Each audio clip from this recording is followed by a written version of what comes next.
ఇక అదపాయ్ ఇదో కారణం అయింది కదా. అయినాక ఇక పెద్ద మనిషి అమెరికా కూడా పోతుండు. ఇక ఇక్కడ కేటీఆర్ పని అయిపోయింది. ఏం లేదు, ఇప్పుడు హరీష్ రావుదే ఉందట అవ తెలంగాణలో. అప్పుడే గుసగుస స్టార్ట్ అయింది. ఇప్పుడు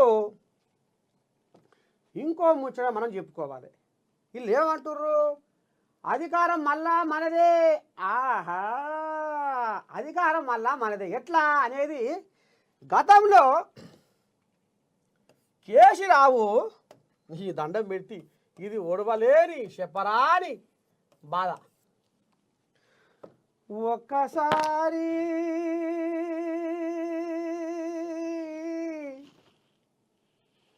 ఒక్కసారైనా వచ్చిపోవా కేసీరావు,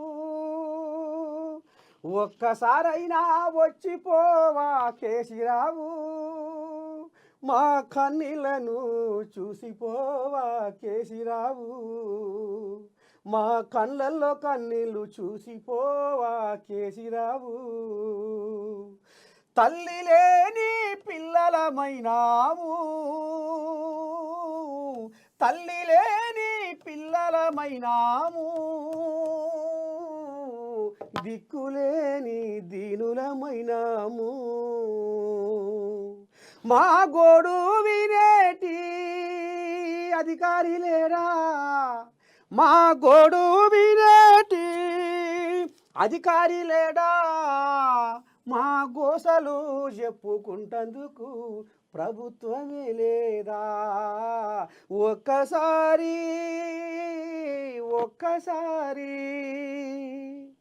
ఒక్కసారైనా జర నువ్వు వచ్చిపోవయ్యా ఓ కేసీరావయ్యా, జర మా కన్నీళ్ళ బాధ మా కష్టాల గోస ఆలకించిపోవయ్యా కేసీరావయ్యా అని పాపం తెలంగాణలో ఉన్న ఎవరైతే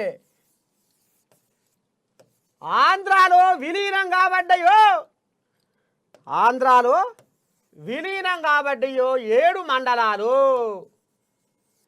మండలాలు భద్రాచలం నుంచి ఆంధ్ర తెలంగాణ బార్డర్లో 7 మండలాలు మరి పోలవరం ప్రాజెక్టు ఎయ్యబట్టి ముంపు బాధితులు 7 మండలాల జనాలు హర్షమ ఎల్లదీసిర్రు. దేవుడా శంకరా భగవంత ఏందయ్యా ఈ కష్టము, ఎట్లా బతకాలి, తిన్నకూడు పెయికి పడతలేదు, మా ఓట్లు ఓకాడా, మా జాగలు ఓకాడా, మా భూములు ఓకాడా, మా చెత్త ఓకాడా, మా మనసు ఓకాడా అయిపోయింది శంకరా భగవంత అని పద్ధతి పట్టిరు ఆ విలీన గ్రామ ముంపు బాధిత ఎవరైతే ఉన్నారో 7 మండలాల జనాలు. ఈ కేసీరామయ్య గుండె కరిగిందా? అయ్యో రామశంకర, ఓట్లు మాత్రం మళ్ళీ ఇటే దోపుకురు. వాళ్లకు సర్కారు నుంచి వచ్చే నిధులు అసలు ఇటేళ్ళు వస్తాయా అటుకేళ్ళు వస్తాయా, ఓట్లేవు ఇక్కడ ఏమంటారు, మా భూములు జాగాలం అక్కడ కలిపిర్రు. అసలు ఏందిరా దేవుడా శంకర, రోడ్డు మీద పడుతుంగారా, ఇవాళ దిక్కులేని పక్షం అవుతుంగారా, గమ్యం లేని పక్షం అవుతుంగారా, గూడు ఎదిరిన పక్షులమైతుంగారా అని అన్నవో రామచంద్ర అని అఘోరించారు.